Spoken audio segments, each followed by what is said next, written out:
I am joined today by Dr. Mark Spencer, a returning guest, and Father Matthew Kirby, and we're gonna have a lot of fun because we're gonna talk about some stuff that I always like to nerd out on, and I know a lot of you gentle listeners like to nerd out on this stuff too. We're going to discuss a recent article of theirs called "The One Has the Many." I always like fun titles like that. The One Has the Many, a further synthesis of Aquinas, Scotus, and Palamas. So what are we talking about here today? All right, well, if you're hip to, I guess, philosophy of God type of stuff, you'll know that there's a dialogue. It's always very friendly, of course, right? Between various schools of thoughts concerning the divine nature and God's relationship to the world. You sometimes have these Thomists. Oh, those strict observance Thomists, right? And their divine simplicity. And then you have the Scotus, right, with their model, and then you have this Palamas figure, right, and the people who follow Palamas and the essence energy distinctions, and they're all trying to ultimately not just make sense of the divine nature and ultimate intelligibility, but God's relationship to the created world as well. And anybody who's thought about this stuff for any even moderate length of time realize there's a whole host of issues and great questions that arise that require, I think, serious meditation and thought. But one of the things I've really appreciated about your work in general, Dr. Spencer, and I'm happy to now become familiar with some of your work, Father Kirby, is I see the spirit of bridge building in you. And I've always liked that. I've always been kind of like that myself. And this is why I'm attracted to thinkers like Father Norris Clark, this idea of creative completion. And hey, why be enemies when we could be friends, right? There's systems here, different lines of thought that certainly can be made compatible and synthesized and harmonized. I always like that posture, at least when it's possible or plausible to make those connections. So, all right, enough of me prattling on here. It's wonderful to have you two back on the show. Before we get moving further into the question of whether really the Thomistic understanding of God is compatible with the essence energies distinction, I think that's going to be a primary focus here.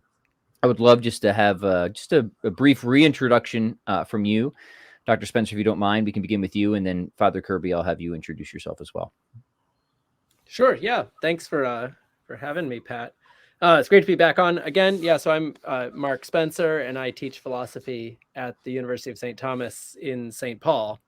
Did you want me to introduce the article as well, or? Yeah, give us a little bit of background too. I'd like to hear the history of how it came about. Sure. Yeah. So this article is a follow-up piece to an article that I published, I don't know, 6 or 7 years ago, in which I was proposing a way to reconcile those three figures you mentioned, Thomas Aquinas, John Duns Scotus, and Gregory Palamas, with respect to divine simplicity and divine action.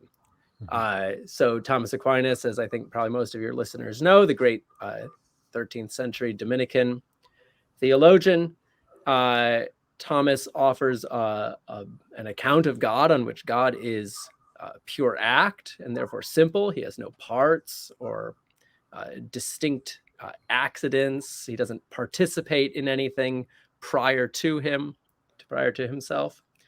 Rather, everything that is in God is really identical to everything else in God. And I think that, sort of to make a long story short, there's a lot to recommend this model. There are some potential problems that arise with this model. Right? We want to be able to make coherent distinctions among God's attributes. We want to say, for example, that when we talk about God's mercy, we don't mean the same thing as when we talk about God's justice. To say God is merciful and to say God is just is just to make two distinct claims about God. Furthermore, we want to have a model of divine simplicity on which the Trinitarian persons are really distinct from one another, and where they don't just sort of all collapse into the essence and we have a sort of version of modalism. And we want to be able to talk coherently about God's actions towards the world, his willing of this world, his loving of the particular creatures within this world, and his knowledge of the things that he's actually created. And the Thomistic model, I think, has some helpful things to say about these problems, but I still thought there were some unresolved problems.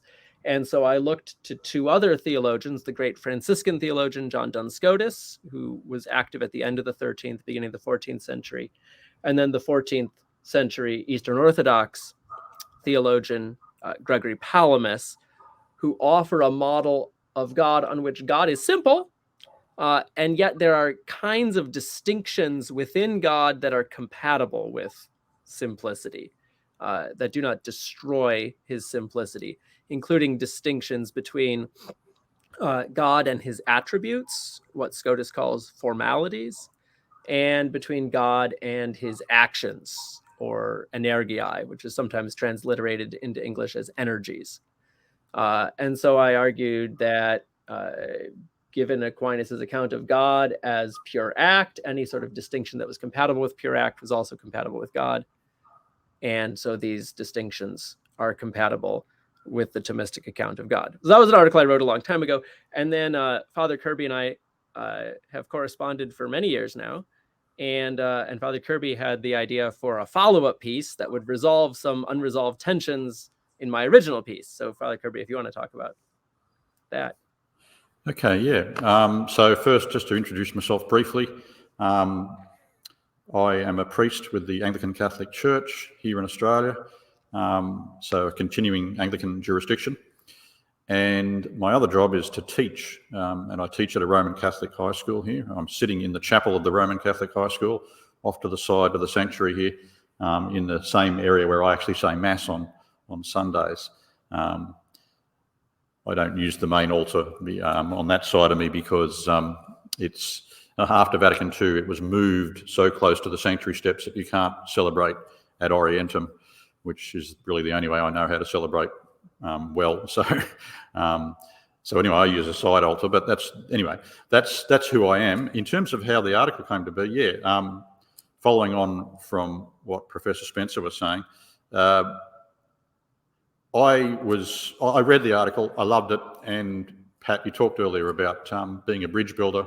I've always loved ecumenical theology as well as apologetics, and I was reading his article, and this is years ago, and thinking, oh, yes, this is very similar to things I've been thinking about and written, sort of in-house things for church.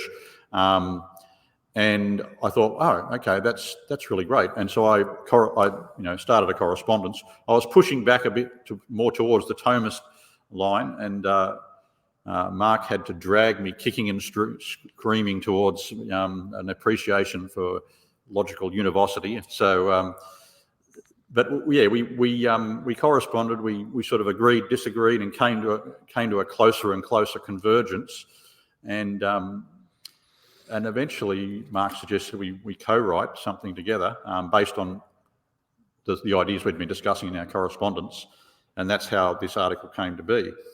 And I loved the original article, but there were some things I wanted to explore a little further. And in the abstract, which you probably have in front of you, which I've also got here in hard copy, in a preprint version, there were things I wanted to do to not change the original synthesis, but I thought we could work together to make certain things clearer. So one of the things that in the Eastern Orthodox sort of Palamite tradition, they're very concerned to defend the fact that the essence, as opposed to the energies, distinguished from the energies, that inner core is unknowable. And can never be properly described. It's so transcendent, it's a complete mystery, and what we know of it, we know by the energies.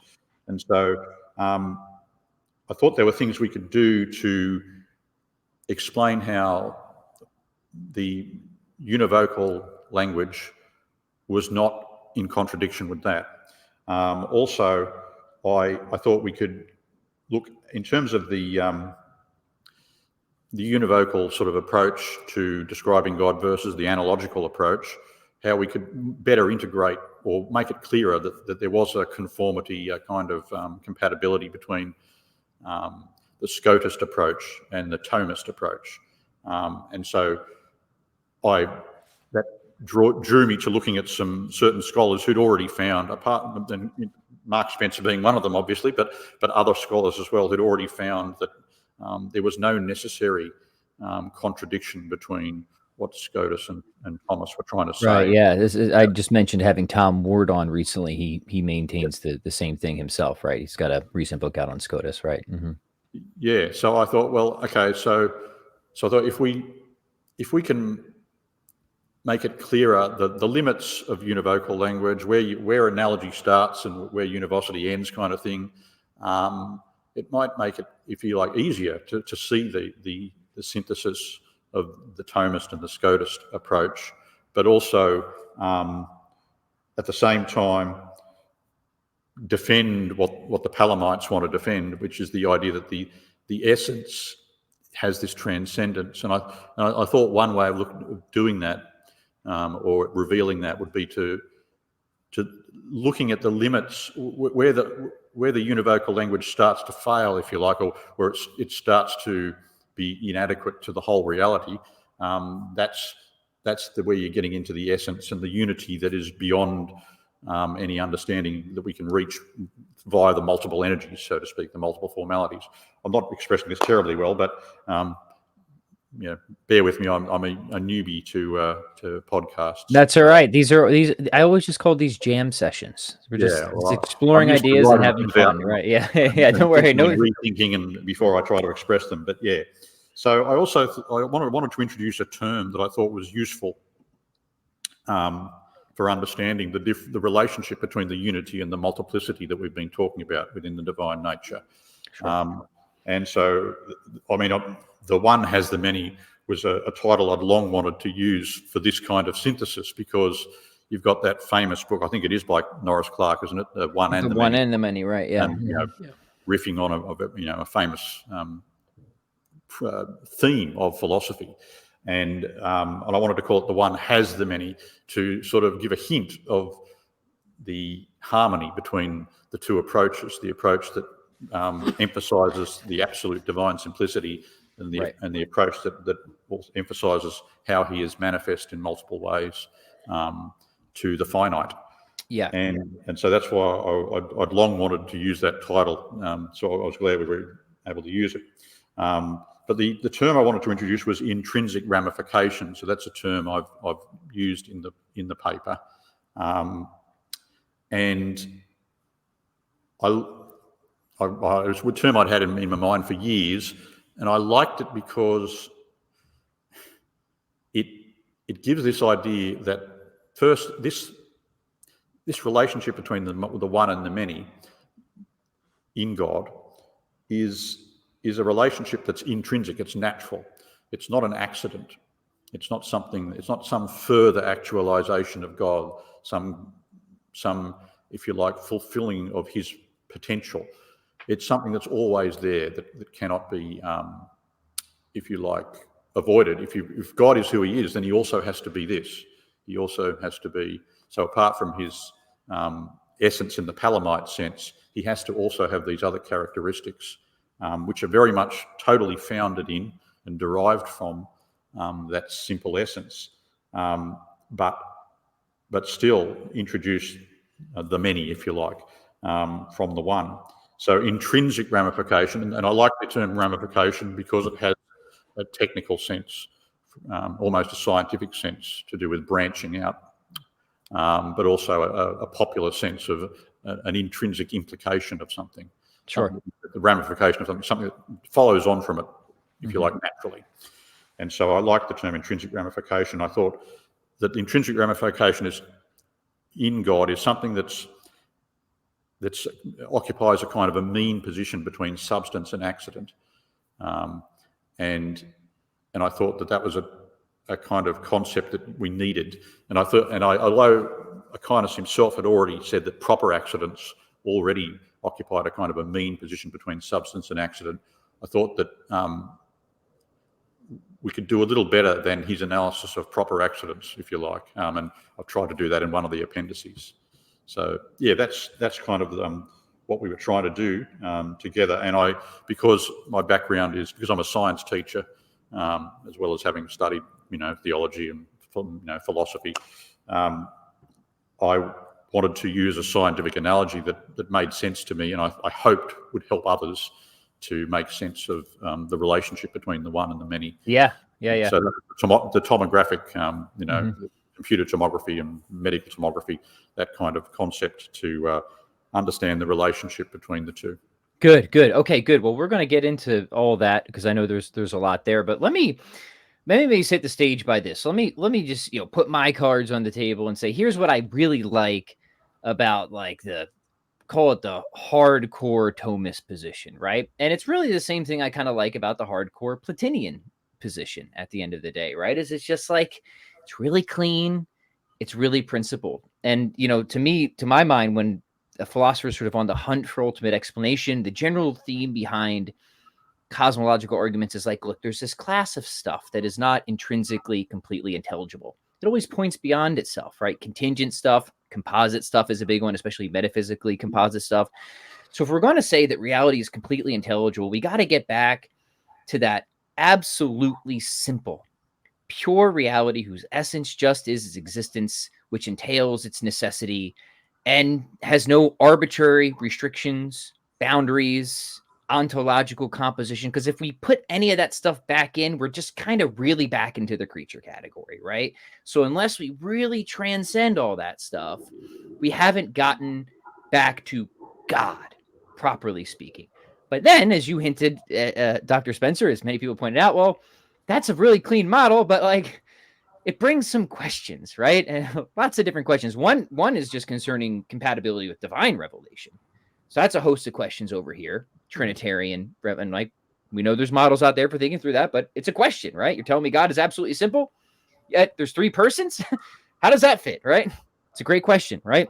The other one is divine action, right? If God just is whatever God has, God is absolutely simple, then we want to affirm the contingency of the world. How do we avoid modal collapse? How does God choose to create the world without some gear turning in God, right? Some intrinsic passive potency activating or something like that. And as soon as we admit that, back into creature category we go, it seems. Or we have to accept a sort of necessitarianism, right? What we thought was a dative contingency is now erased and it's replaced by necessity. And some people take that option, right? And hey, fair enough, but I'm kind of in the camp that like contingency just seems as obvious as anything. So I want a picture that preserves contingency, right? I don't know. What else am I forgetting? There's other issues, but the point being, I like the Thomistic model for the same reason that I like the kind of harder core pagan models, right? It's a clean, principled stopping point that if anything could be completely intrinsically intelligible, it would be this sort of thing. I can't get my mind in that thing or around that thing, but this seems like the only sort of thing that could terminate the hunt for explanation. And then when I'm working through the problems that arise from that, I just have to be careful that whatever I put out doesn't cause that thing to slide back into the creature category. Do you think that's a fair kind of framing of everything? Would you agree with that or add to that at all, Dr. Spencer? I mean, I share all of those desires. That is, I want a model also on which, we reason back to the one, and it really is one.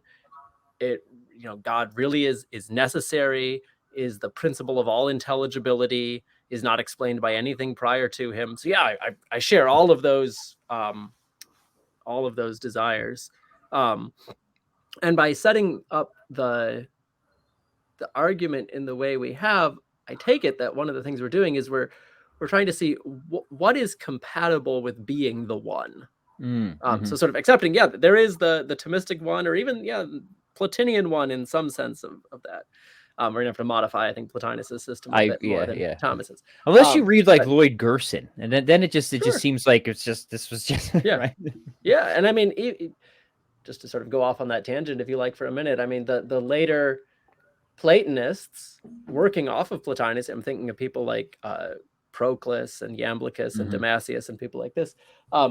They also sort of said, well, we got to go in this other direction, right? So there is the one, but the one, in order to interact with the world in a multiplicity of ways, has to unfold himself in a variety of ones, right? The henads.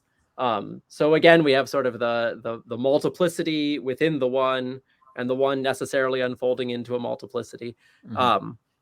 So we're not going to be able to make sense, as you said, of the contingency of the world unless we sort of, as it were, delineate the interior architecture of the one. Yes. Like there's sort of more going on in oneness than just it's a perfectly simple point, and that's all we can say about it.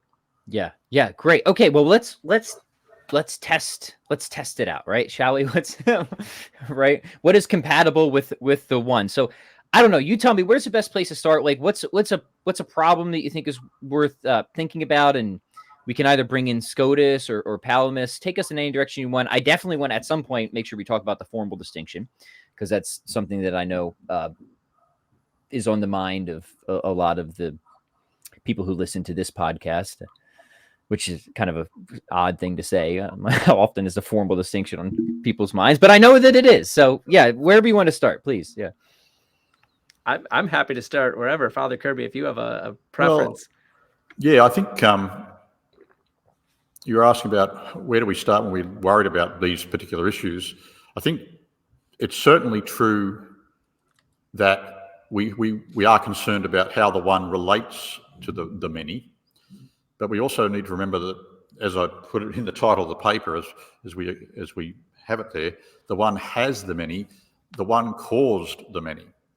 So it's not just a post facto sort of thing. It's not just how are we going to explain how the one relates to all of this multiplicity, but the one is the source of the multiplicity. So that tells us something about the one, other than just it's one. Yes, we've got to reduce to that simplest intelligible explanation.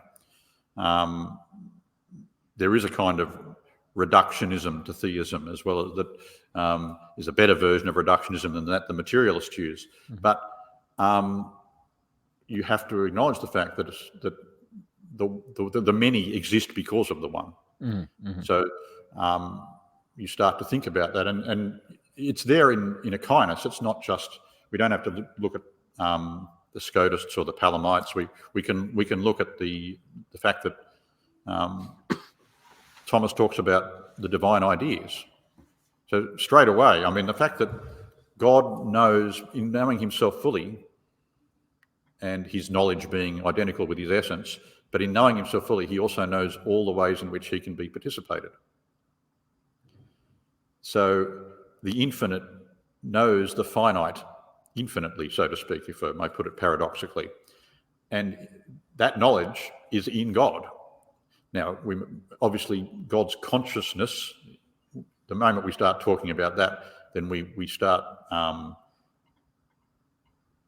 endangering our speech about God, because we're going to very easily anthropomorphize and think, well, you know, what would it be like to think like God? I mean, we can't. Yeah, there's no point going that way. We can't experience. It's hard enough that. to think about what it would be like to be a bat, let alone God. Yeah, that's right. Yeah, Yes. yeah. Thomas Nagel, or Yeah.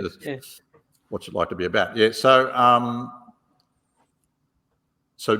think the first place to start is to look at it and just remind ourselves that the one does have the many, even before, or if he doesn't create. There's a sense in which God knows all the finite ways in which he is participable. So all the ways he can be participated in. And so even there in Aquinas with the divine ideas, we already have this hint that it's not just as simple as absolute divine simplicity, and we have to actually sit back and think about that. And the challenge comes with Aquinas just as much as it comes with anybody else. It's there already in germ form in his system, and I think that that's what I always thought for years, that thinking about what Aquinas says about the divine ideas and taking it a little bit more seriously, perhaps than most Thomists have, can get us closer to these more subtle distinctions. Yeah. I definitely want to talk about God's knowledge, because I think that's one of the issues that we have to contend with, right? Is not just God's knowledge of possibilities, but actualities, right? Contingent actualities. And so we want a model that can account for that. How can God be immutable and know what need not have been the case, right?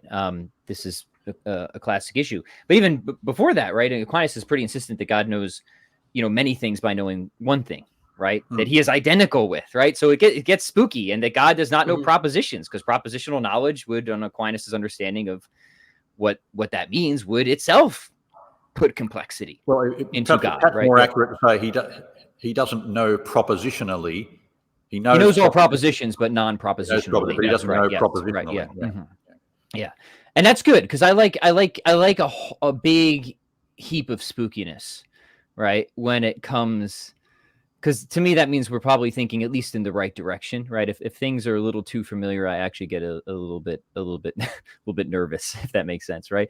All right, Dr. Spencer, hop in here. What do you want to add to that, and then where do you want to just to add to that? I mean, so you sort of set up to begin with this. You talked about the Thomistic model, you talked about the Platinian model.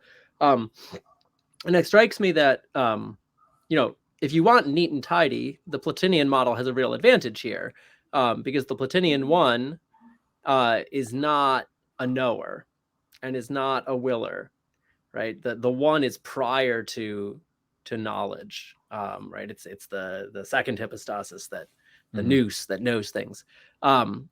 So if you want that neat model, you have to go that route. If you're going to go with the Christian model, right, on which God is a knower and a lover and a willer, then we start to run into these issues of divine action, because it's not merely that God knows sort of all these ways in which he can be imitated, but there's really that emphasis, I think, on the imitation and on the participation. Right? For God to know himself as imitable is to know himself as able to be shared in, right? So he knows that he can be shared in according to goodness and according to truth, according to knowledge, according to justice and mercy, and so forth. And so already in God's self-knowledge, as it were, we have this beginning of the distinction of these attributes as principles for creation. Right. So he knows that sort of through these ideas, so to speak, he can create things. And he does create things. And of course, already here we're sort of lapsing into anthropomorphic language. It's not as if he knows one and then knows the other. But it is through knowing himself as multiply participable that he creates. How all right, I think maybe this would be a good point to introduce Scotus. And the formal distinction. So my listeners are going to be broadly familiar, but it might help to reintroduce some of the other Thomistic concepts of conceptual distinction and real distinction. How does Scotus's formal distinction relate to these other distinctions, and what unique or helpful or specific role do you feel that it can serve when it comes to some of these issues that have brought up?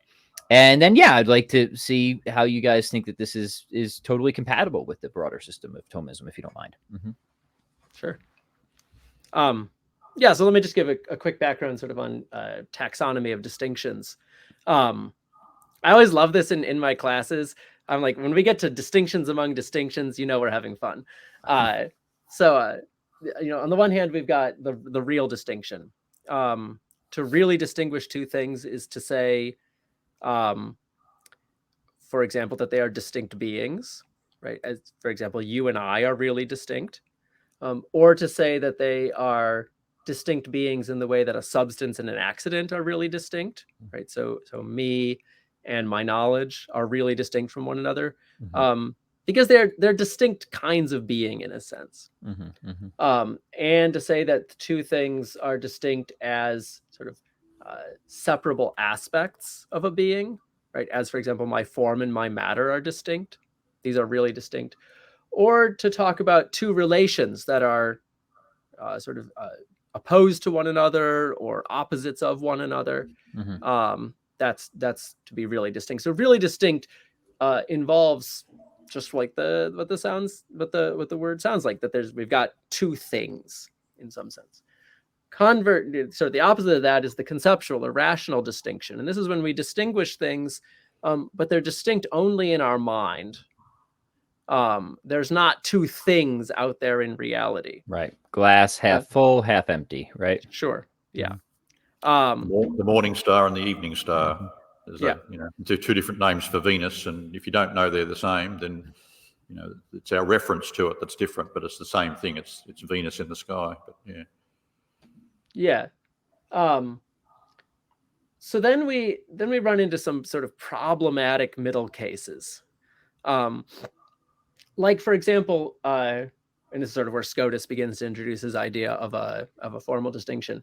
If you think about the essence of anything, that essence is going to have multiple aspects to it. Like, for example, our essence is to be, say, a rational animal. So it's got at least these two aspects, rationality and animality. And we might say, well, how are those distinct? Well, they're not two different things. I've only got one essence. But they're not merely a distinction I make with my mind.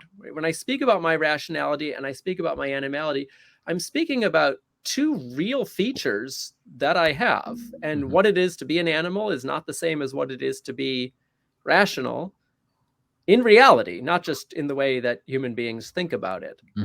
So we've got these sort of two inseparable aspects of the essence of something, where the distinction we make among them in our mind seems to correspond to something really there in the essence itself.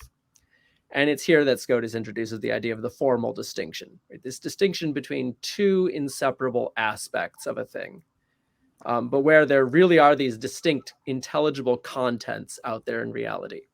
Yeah, go ahead. I was just going to say, is it just real distinction without separability? Is that the formal distinction, or is it something a little bit more nuanced than that?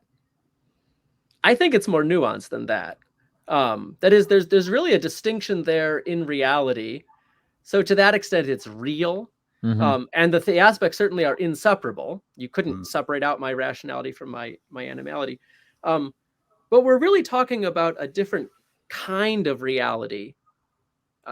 What we have here are two, not two beings, not two principles, not two causes, but just two aspects of one and the same thing. Okay. Yes. Yeah. Now the Thomistic tradition has this thing, the rational distinction with a foundation in reality. Right. Yeah. Sometimes called a virtual distinction. Yeah. Yeah. And this is awful close to the formal distinction. In fact, I suspect they're really two names for the same thing. Right. I was going to head in that direction because, oh boy, what's his name? Father Tobelston? Is it? You know what I'm talking about? Yeah, I know who you're talking about. He's got his dissertation on I think he's arguing in the opposite direction of you guys, right? But he has a nice taxonomy of distinctions in that dissertation, including that one. And I'm with you. When I think of that distinction, and then I read what Scotus are saying, it at least seems to me that they're talking about the same thing. But I'm not a Scotus expert, so I could be wrong. Right. Yeah, my read is generally that they're basically talking about the same thing, but with a difference of emphasis. Yeah. So when we talk about a rational distinction with a foundation in reality, we're emphasizing the rational part of that, right? It's a distinction I make in my mind. And when we talk about a formal distinction, we're emphasizing the foundation in reality part. Like, what is it about the thing that makes it legitimate to distinguish these aspects, features, formalities in the thing?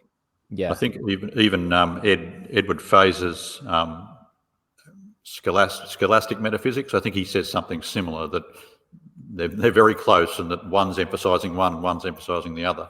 Yeah, he still leans, he still wants to sort of. Yeah, I think he thinks that the Thomistic system can just encompass the formal distinction. I've actually wrote down some notes about this because it was on my mind. So I'll just read to you some. I think that some of the problems that Thomists have with the formal distinction is similar to the problems that Scotists have with analogy sometimes. So I'm just going to read you two passages, and I'd invite people to think about how similar they sound. So this is a quote from a Scotist about analogy. So, and it's from Lee Faber, who has a fairly well-known blog on things Scotist. So Scotus sees only two options: univocity or equivocity. There's no medium. Analogy is a subset of equivocity, and as such will result in a fallacy of equivocation. Aquinas sees three options: equivocity, univocity, and analogy. Mysteriously, he thinks that analogy is a medium between the extremes, and so does not commit a fallacy of equivocation. I tend to side with Scotus on this point, says Lee Faber. All right, now compare that, right? So there's no medium with this next passage, again, and from Edward Fazer, from the book I cited before, Scholastic Metaphysics. The trouble with the notion of a formal distinction is that it's hard to see how it can avoid collapsing into either a real distinction or a virtual and thus logical distinction. For either the intellect plays some role in the distinction or it does not. If a man's rationality and animality are distinct entirely apart from the consideration of the intellect, what we have is just a real distinction. So if I was to be deliberately provocative, I might say that the formal distinction is analogous to the real and the logical distinction, and that perhaps the Thomists need to get comfortable with the formal distinction by applying this concept of analogy to the real and the logical distinction. Yeah, you can be provocative as you want on my podcast. So, No problem, right, yeah. and vice versa, that they could learn from each other on this. That whilst it's all right to say, well, it's either or, sometimes things just don't fit that well into that, and you do need a medium. And I think in both cases, there are situations. I mean, it can be misused, but there are situations where you do need that medium between what seem like opposite. And I noticed there in that quote from Fazer that basically he says, if the intellect plays some role, okay, but if it's got a basis in reality, then it wasn't enough for the intellect to play that role. There was something there before that. So, as Mark said before, it seems like it's almost a matter of definition. If you define a logical distinction to include anything that involves the operation of the intellect to make the distinction, even though it has a basis in reality, then of course you've ruled out the possibility of distinguishing between a merely logical and a formal distinction, because you've just said if the mind has any part to play at all, then it's not real in any sense. And I think that's I think you're cutting yourself off from some useful conceptual tools by doing that.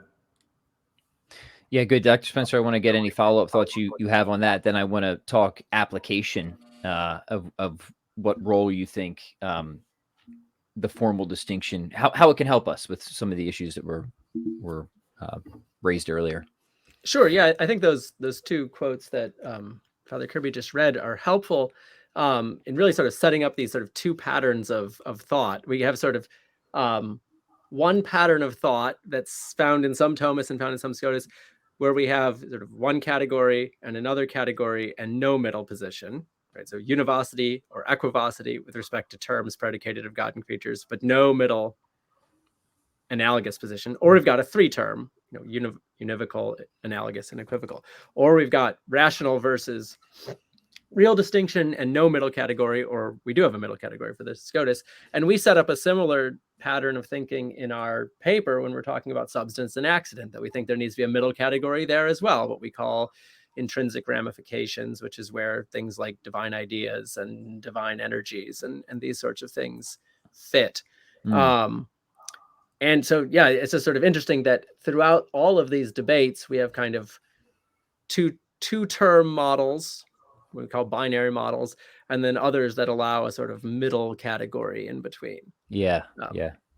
And we're trying to sort of retain all of the models that have a middle category, which means we cut across the distinctions between Thomism and Scotism and Palamism. Yeah, for sure. Okay, awesome. That's helpful. So, all right, divine attributes. What do you want to focus on in terms of application? Yeah. So, I mean, that's the sort of natural application. This is where Scotus applies the formal distinction, at least one of the places where he does. So we can affirm God is simple. That is, he is absolutely one. There are no real distinctions among the attributes, real distinctions among the persons, but no real distinctions anywhere else in God. None of these things are distinct principles or causes. There's no act potency distinction going on here, no substance accident distinction. And yet we have distinct, distinguishable aspects of God. And this is with respect to the way in which God is participable by creatures, right? So God's goodness is able to be participated in a distinct way from God's mercy or God's power and so forth.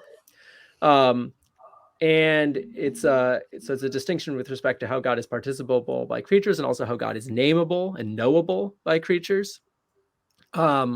So there is that sort of rational aspect. It's an orientation towards creatures and towards their knowledge. And yet it is founded in the very reality of God, the way in which God makes himself available to creation, and the way in which God is intrinsically in what he fundamentally is available to creation in his fullness of being, so to speak. Right. And it's active, not just passive. So if it was merely logical, you could say, oh, it's just the way we're looking at him. But in fact, one of the things we had in the paper with the tomographic analogy is one of the failures of the tomographic analogy, looking at objects from different angles, is that can sound passive. But in fact, in God, these energies are active. It's God projecting himself, not something else projecting onto God or looking into God and trying to work out what God is or discern different aspects of him. But God himself is actively revealing, manifesting himself, as it were, in these ways. So it's not just a passive process, but an active one from within God, from within the mind of God, if you will. And I think the same thing would need to be said on the Thomistic model about the divine ideas. It's not as though, God's sitting up there in eternity and he reflects upon himself and says, I'm participable in this way and I'm participable in that way. And so there are these distinct ideas of me, right? It's not this sort of passively received or discovered knowledge. Of course, yeah. This all belongs to the single act that God is. For God to be that act just is for God to actively manifest himself as participable in this whole range of ways. Yes, right. So that's, I think, again, we get parallels between the two. I certainly agree with that. That's great. Okay, I'm trying to think of what the best next turn is, because I do want to get to obviously how God relates to a contingent world, but you have a whole section on avoiding accidents in God. And I thought that this was a really, really fun, creative section. It got my gears turning in all sorts of new and interesting ways. So maybe you could kind of give us a summary of what you're up to here. And you had this nice chart. If I were actually a responsible and prepared podcaster, I would have screenshotted this and brought it up. But unfortunately, I'm no such thing. So you'll just have to do whatever you want and take us through this section in whatever way you think is best. But I definitely want to dive into it a little bit because I think it's cool. Yeah. I got it right here. Awesome. This was a fun part to write. We went back and forth quite a bit on this part, sort of refining it and building it up a bit more. Yes, we wanted to distinguish, what's a substance and what's an accident. And it seemed to us, after all of our back and forth, that there's sort of three conditions something needs to meet to be called a substance. And here we're thinking of substance both sort of in the categorical sense of substance and in the sense of the divine substance, where we're using substance analogously to its creaturely sense. So three conditions something needs to meet to be a substance, three conditions something needs to meet to be an accident. So to be a substance, it needs to be strictly necessary to a thing for it to be what it is. It needs to, for something to be substantial, it needs to belong to what the thing is to exist in its own right, rather than being rooted in another, as an accident would be. It's not like a lump in a rug, right? Yeah. And for something to be substantial, it has to have the mode of being of the substance. So anything that I'm going to ascribe to you substantially has to have the same mode of being that you have. It has to exist in that substantial way. Now, to be an accident, something has to be not absolutely necessary for a thing to be what it is. Right? So it doesn't belong to what it is most fundamentally. And it is rooted in another rather than existing in its own right. and it gives the substance a secondary mode of being. It modifies the substance. It adds some actuality over and above the substance. Yeah, right. Now, I'm sorry, I Yeah. jumped ahead a little bit, but Uh, just to resituate the uh, context here, I think Just kind a of agreed question. agreed across the board is this idea that, okay, whatever else we're going to say about God, we definitely don't want to introduce this sort of substance accident That's right. composition, right? Mm. So what Yeah. you guys are doing is kind of setting the stage to show that what you're up to isn't going to cause us to fall Right. into that position, Yeah. right? Yeah. And all three of our figures, Aquinas, Scotus, and Palamas, are absolutely explicit about that. There are Yeah. no accidents in God. Yep. There's no passive potentialities in God. God is absolutely perfect. He cannot be actualized any more than he is actual. So this is shared. I mean, that's the core commitment, right? That's a core commitment. I mean, I would say that's the sort of the Christian conception of God.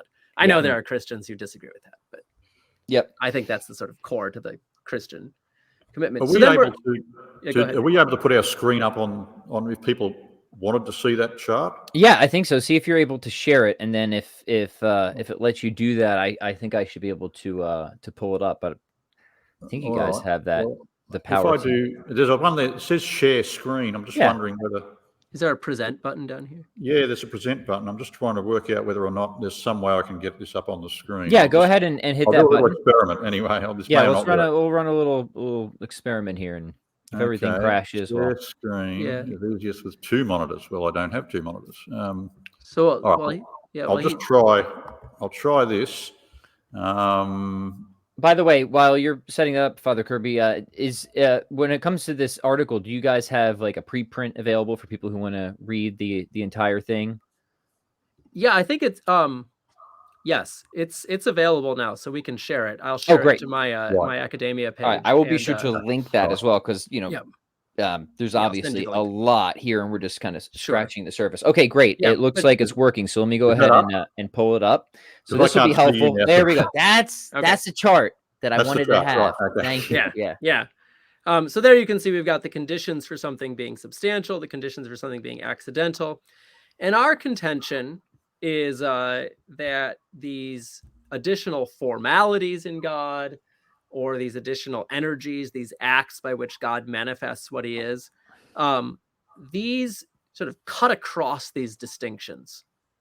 So as your viewers can see here, they satisfy condition A, right? There's at least many of them are strictly necessary to what God is. God necessarily manifests himself as good and powerful and merciful and all the rest of that. But they are rooted in God. So they have something there's something kind of secondary about them. They're a manifestation of what God fundamentally is. And yet then they have the same mode of being as God. God just is pure act. Everything in him is one in being with everything else in him. Everything within him has the same mode of being, right? It's all absolutely one in that sense. So it fulfills some of the conditions, these activities of God fulfill some of the conditions for God being substantial, and they fulfill some of the conditions for being accidental. Yep. And so what we need is a new category. Yeah. So we call this intrinsic ramifications. And that's where that term comes in, right? Yeah. Yeah. There's sort of ways in Would you which like God intrinsically manifests himself. Shall I stop sharing that now, or? Yeah, no, that's super helpful. I just wanted to give people a little visual aids are so helpful sometimes, aren't they? Yeah. Good. Okay. All right. So Does that work now? Are we back to normal? yeah, we're good. Yeah, we have the fun '90s Nickelodeon background. So let me. Right. There we go. Blow us up a little bit more there. Okay. So I don't. If there's anything else that either of you want to just say about that, please do so. Otherwise, let's talk about God's relation to the world, right? Because this is where a whole range of other issues host up. How is God, who's absolutely simple and immutable, compatible, essentially in whatever way with contingent creation, whether concerning divine willing or divine knowing, etc. A lot here, obviously, we can't cover all of it, but I'd like to just see some ways that you think your model is fruitful or productive for these issues. Sure. Yeah. So, our model again here, drawing on this Eastern Orthodox tradition, with St. Gregory Palamas and St. John of Damascus. We draw on him a bit. Yeah. St. Maximus the Confessor is in the background here, and we draw on a few others. So the model here being that God can again manifest himself in acts, where these acts of willing and loving and knowing contingent things are one in being with God. They do not add an additional actuality or perfection to God, but rather just manifest what God is in a way that's shareable and knowable by creatures. So what we have here is a model in which God has contingent acts. These contingent acts really are in God, and there is, as it were, real difference in God between, say, this possible world and some other possible world that God could have created. So God has distinct energies or activities in this world without this entailing a denial of divine simplicity, without this entailing that there is composition in God. Rather, there is distinct manifestation of God. So yeah, that's really interesting because somebody who I've been spending a lot of time with recently, actually a fellow Australian, since passed, rest in peace, Father Barry Miller. He's actually pretty insistent that contingency is not foreign or is not alien, to use his language, right, to an absolutely simple God. Only contingency that would introduce real passive potency, right? So he's if we've got a model where we can show how that's the case, right, then we shouldn't shy away from the notion of contingency with respect to God, right? So I think what you guys are showing is a model where that's the case. Is that fair? With these, yes, yeah, yeah. I think also, again, sometimes you have to be paradoxical. It's a necessary contingency in a sense. So what I mean by that is, one of God's eternal attributes, his intrinsic attributes, so get away from the question of whether he creates or not what he creates. Fundamental to that is his freedom. God is free. Now, that necessarily entails that he can bring about one or the other, finite possibility as a creation. And so it's necessary to him by his freedom that he has that power to, outside himself, create contingency, if you will. So it's not an actualization of his being. He doesn't change who he is or what he is in that sense, because it's part of what he is to be free, to create or not to create. So you might say, again, paradoxically, that it's a necessary contingency, and therefore it doesn't take away from the pureness of what he is, if you like, the purity of the divine being. Yeah, that's all right. So I want to circle back to that. It's really interesting. I should probably clarify Miller's model, because Miller's mostly interested with diffusion, right? So, but he doesn't himself actually put forward. Well, he kind of does and he doesn't. I guess actually Miller's model would, for those who are familiar, actually be very close to Grant's agency model. But Miller's mostly saying, hey, when we're talking about contingency in God, are we talking about internal or external contingency? So Miller would say, if we say that God contingently has cognitive state W rather than Y, that's going to be a problem, Miller says. But if we go with a statement like it is contingent that God have cognitive state W rather than Y, that's not a problem, because whereas the first one, the contingency would be something inherent to the subject. Whereas in the second one, the contingency is about the subject, but not inherent to it. So that's a subtle distinction, but that's sort of what Miller's up to when he's saying this is how we can use the language of contingency with respect to God. So I wanted to clarify that just so so I don't misrepresent Miller, right? But thinking more deeply about it, I'm just, this is the fun of these conversations, kind of thinking out loud. It seems to me that Miller himself would be probably committed to, even though he doesn't use the same language as Grant as a sort of extrinsic model of divine agency and knowing. But your guys' model is not an extrinsic model, to be clear on that. So I just want to get that distinction out there for people who are familiar with the kind of technicalities of this debate. So how would you further distinguish what you guys are proposing from everything that I just kind of tossed out there?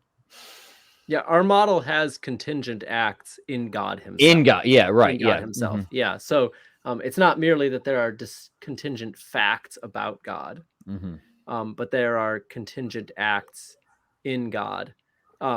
Here's a few desiderata for an account of God that I at least have. And Father Kirby, if you disagree, that's fine. So one is, Pat, you talked about this, this model of cosmological reasoning, right? We reason from creatures back up to God. And, explanation stops when we get to God. So one thing that I think we need is our account of God, right, which is sort of part of this ultimate explanation, needs to involve an account of why we have these things rather than other things. Right? Why do these contingent things exist rather than something else? So you think we need full contrastive explanation? That's right. Yeah. Okay, interesting. So if I'm going to have an explanation for why we have these effects rather than those effects, we need some account of the cause that explains why we have these effects rather than those effects. And since I deny necessitarianism, I need an account of God's free acts. That's one desiderata. The other desiderata that's sort of driving me here is, while fully granting that we want to avoid anthropomorphism about God, I also want to maintain that when we say that God knows, loves, wills, performs other acts of the sorts that we act, we mean those predicates applied to God analogously and not equivocally. Sure. Yeah. And since it seems to me that it belongs intrinsically to the content of the concept knowing, willing, and loving, that these be conscious acts, that there's some phenomenal state associated with them, that there would have to be something analogous to our conscious state in God's knowing, willing, and loving. And I've tried and found myself unable to make sense of the idea of a phenomenal state being entirely constituted by things extrinsic to the knower. And so I want a model on which there's something in God corresponding to contingent phenomenal states. Sure. Yeah, that's good. I love when just put your cards on the table, right? Yeah. That's really interesting. I actually want to circle back to the contrastive explanation thing for a minute first, because that's super interesting to me, right? Yeah. So I'm guessing if you're on board with the cosmological reason, you've got some sort of PSR in your back pocket, right? But most who are defending the PSR nowadays do not want to go a full contrastive version of it, right? Because if you do, then it seems like you might be veering like pretty swiftly to like either Leibnizian best of all possible worlds, which, hey, some people just take that, right? Like a Leslie or somebody like that. So I'm not saying that's not an option or that's even irrational. I think actually sometimes I find myself strongly pulled in that direction, to be perfectly frank, or necessitarianism, or both, right? Yeah. So just give me some of your thoughts on that. Any way you want to, and how you think we can cash out a fully contrastive PSR, how you think about it. I'd just be curious. Yeah. Yeah. Sorry, totally getting sidetracked, but no, it's fine. I have to chase it down a little bit. Yeah. Yeah. I'd be curious if Father Kirby's with you on that too. Yeah. Yeah. Father Kirby, do you want to? Well, so what would you call it? Leibnizian PSR. I don't subscribe to that. I think it does inevitably lead to modal collapse. If you take the strongest form of the principle of sufficient reason and say, you not only need a reason why things happen, but you need a reason why that happened instead of everything else that was possible. I think you can't, that very strong form of the PSR, I think goes too far and will inevitably lead to modal collapse and necessitarianism, because if God's making a decision about what he's going to do, what are the bases for such a decision? Well, there can't be anything outside of himself before he creates, so it has to be something in himself. What he has in himself is is inherent.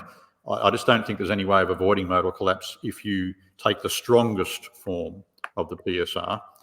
But I think you could say everything has a reason in the sense that in God's creative acts, he's seeking the good, or he's seeking to do the good.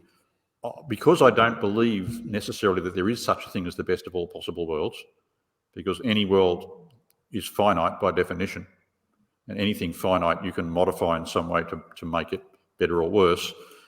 Because I don't necessarily believe there is such a thing as may not be a coherent concept, the best of all possible worlds.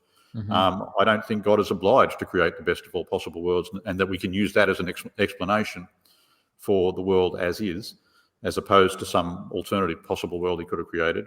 I think that if there is no such thing as the best of all possible worlds, then that problem doesn't arise. So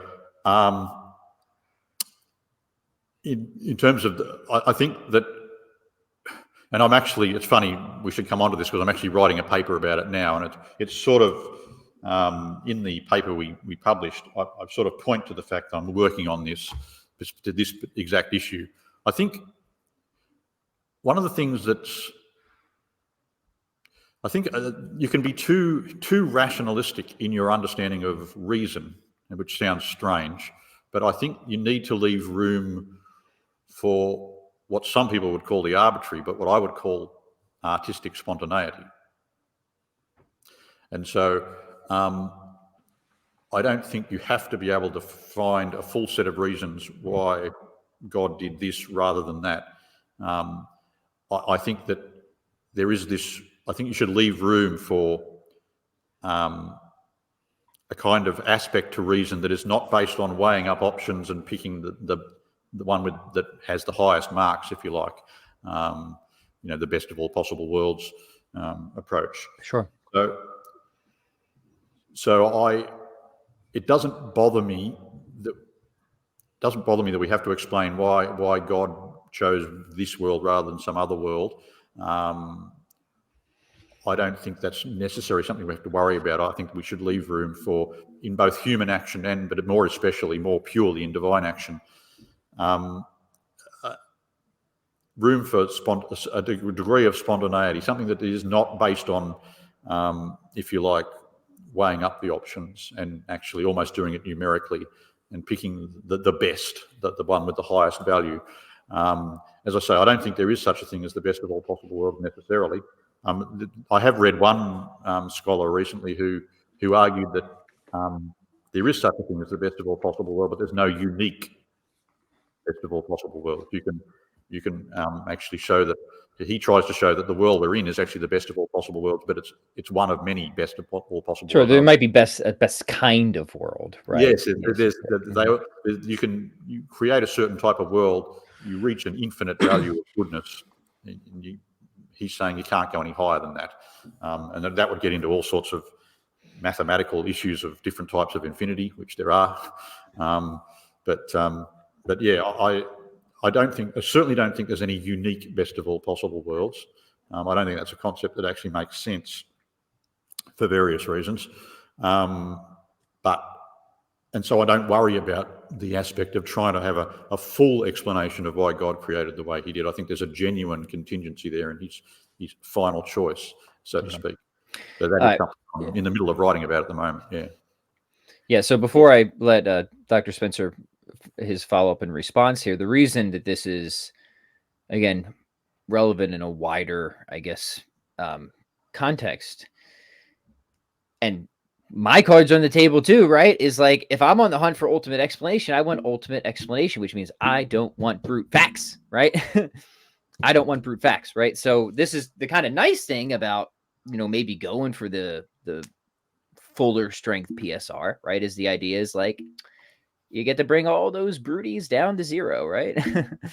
Cash it all out at the end of the day, right? Sure. Now, I don't do that. I think you can get brute facts down to zero.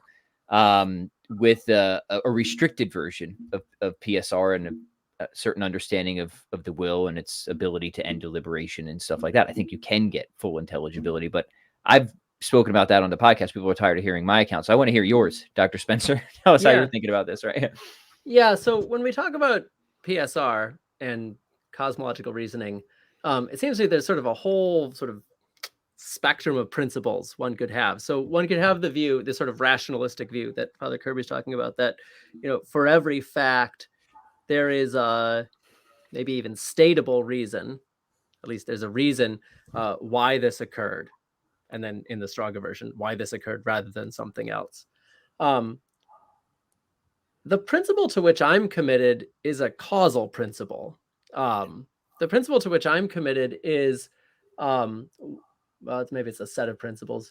Whatever is in the effect was first in the cause. And whatever is in the effect is accounted for by the cause. Those are the principles that I'm committed to that drive my sort of cosmological reasoning. Mm-hmm. I don't have any quite settled view on the sort of more rationalistic ones. I think I tend to with Father Kirby that there's no best of all possible worlds, though I don't have a settled view, I think, on that question. Yeah. So what the sort of principle that's, for people who are unfamiliar, like that idea of a principle of proportionate causality is really just an extension of the idea that things just don't pop out of nothing, right? That's right. That some intrinsic passive potency just can't magically rise itself to act, Yeah. right? So as long as you hold like that, I think very bottom level principle, right? I think you're pretty much committed to what you said. People will want to qualify it, that it's in some way contained in the total cause or whatever. Right. Yeah. And that it's accounted for by something about the cause. Yes. Right. Yeah. Mm-hmm. And so once we know some things, right? So here's what leads me to want a contrastive explanation for creation. Mm-hmm. I know that by the cosmological argument, everything that's in creation is accounted for by God. But I also know by sort of analogical reasoning from perfections that I find here in creation that God is free. Mm-hmm. And so I know that God could have created something else other than this. And so that's why I want an explanation. What is it that accounts for this world rather than some other world? Not in the sense of what were God's reasons for creating this world rather than some other world, but what is it about the cause that explains why there's this world rather than some other world? Mm-hmm. And that's why I think we need a free act in God, so that there is something about the cause itself prior to the effect that accounts for this rather than that. I see the distinction you're making. Right. So you think we can get that full explanation by an understanding of what a divine free act is. Correct. Right. Yeah. Not this sort of weighing of, Right. This doesn't tell us why God freely chose to create this rather than something else. But it just provides an account of the cause that explains why there's this contingent effect rather than something else. Yes, right, and not an orderly contingent effect too, not pure chaos either. Right. Yeah, a freely chosen. Yeah, what I'm positing in God here is reasons-based action. Right. Yeah. Right. It is in some way analogous to our free acts. That is, the acts we make for reasons. Yeah. Yeah. Excellent. Okay. Wow. Great. We have covered. I'm sorry, Father Kirby. Did you want to add something to that? No, that was great. Okay, awesome. Yeah. All right, so we've covered a lot of territory so far. Obviously, there's a lot more we could cover, but before we wrap this one up, I just want to make sure there's anything else about this article that we haven't covered yet that you'd like to mention, and of course, I'm going to link it and encourage people to read the full thing because we've really just scratched the surface on this. There's a lot going on here. I love articles like this. But yeah, any final points that or things that you think are worth mentioning, in particular about your model and the sort of work that it's doing? Yeah, I guess I would just emphasize something Father Kirby briefly touched on, which is sort of the ecumenical aspect of this. That is my, mission in my philosophical work is really this synthetic work. That is, it strikes me that there are a lot of different schools of thought within Christianity, and they posit different models and so forth. But a lot of these schools of thought are sort of on the same team fundamentally. That is, they've got some sort of bedrock metaphysical and theological commitments and moral commitments that they share. And there's a lot of schools of thought out there, both among self-professed Christians and otherwise, that are not on the same team. And I'd like the folks who are on the same team, so to speak, to ally themselves with one another, team up, so that, because there's a lot of big problems out there, Yeah, theologically, morally, and so forth. So and to that's that, my mission with this paper. Yeah, to that I would say amen. And I really am sincerely with you. Like, just a lot of times when I just read different thinkers, especially when you read that thinker, or at least that school itself, and not what the other school says about it, you actually, I come out with more impressions of harmony than I do discord. Honestly, generally I do. And I think it's what you, like I said, I'm sort of biased. I've always loved what you're up to, and I've always been attracted to thinkers that are doing that sort of thing, but I don't think it's contrived either. At the end of the day, I think there really are principled harmonizations that can be had. Like, at the end of the day, I'm willing to call a spade a spade. Like, no, you can't fit these two things together. That's it. But if there's at least an opening there, to marry some thought together, I'm always about exploring it. I think that's great. Father Kirby, how about some final thoughts from you?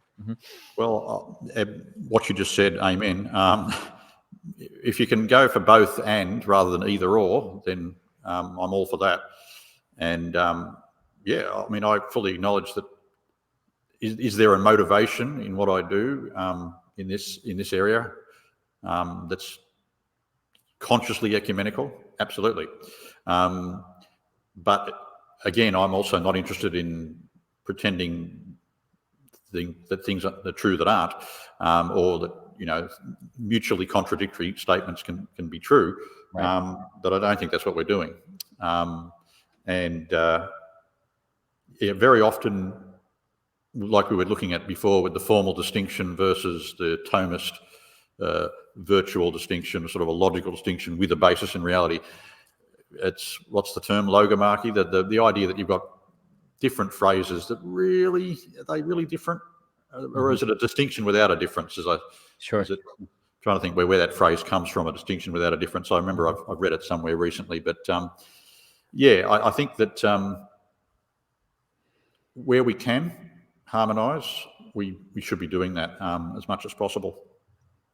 And we may surprise ourselves when we start looking, especially, as you say, when you go, what is it, ad fontes, if you go to the source, if you actually read the original and not the polemical follow-up historically, it's quite possible, I think, in many cases to reveal and uncover these internal harmonies that are already there. Yeah, wonderful. Okay, before we go, I will remind people again that I'm going to link the article in the show notes. Please read it. It's really great, and contemplate it, think about it. And then Dr. Spencer and Father Kirby, I'd like to hear two things. Where can people keep up with you and your work? Are you on the social media or anything like that? And what are you working on next? What projects do you have in the pipeline? Father, you want to go first? Oh, okay. Well, I am working on a follow-up article to this follow-up article on contingency and God's relation to contingent acts. So I'm working on that. In terms of social media, I'm on Facebook, but I don't use it, so I never look at it. I was contributing to a blog called The Continuum, but I haven't done much there for a long time. I'm afraid I'm not really putting a lot online at the moment. So I'm, there's probably an area where I need to get into action and do something. That's all right. Well, here you are in Philosophy for the People, at least. So that's wonderful. Yes, that's true. Really to have you here. Yeah. And how about you, Mark? Yeah. So in terms of work right now, I'm working on a number of articles, including some on this topic, but mostly I'm working on a book on beauty as a road to God, and beauty as a revelation of the fundamental structure of being. So that's in the very early stages. It's a few years out. In terms of finding me, I deleted my Facebook because it was morally bad for me to be on there, and now I'm on this academia.edu site, which is where I'll have the paper linked. Much more tame. Yeah, there's no actual interaction with other people there.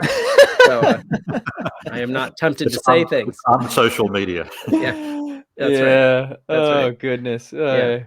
Well, hey, God bless you both. Yeah. That's great. Well, I'll link your academia page. That's great. I'll also encourage people to check out the previous conversations we had, including the one on beauty, which was great. I love that conversation. So I really hope people go and check that out. And I'd love to bug you two both to come back on again sometime. This has been a blast. Thank you so much. Yeah, thank you, Pat. Thank you.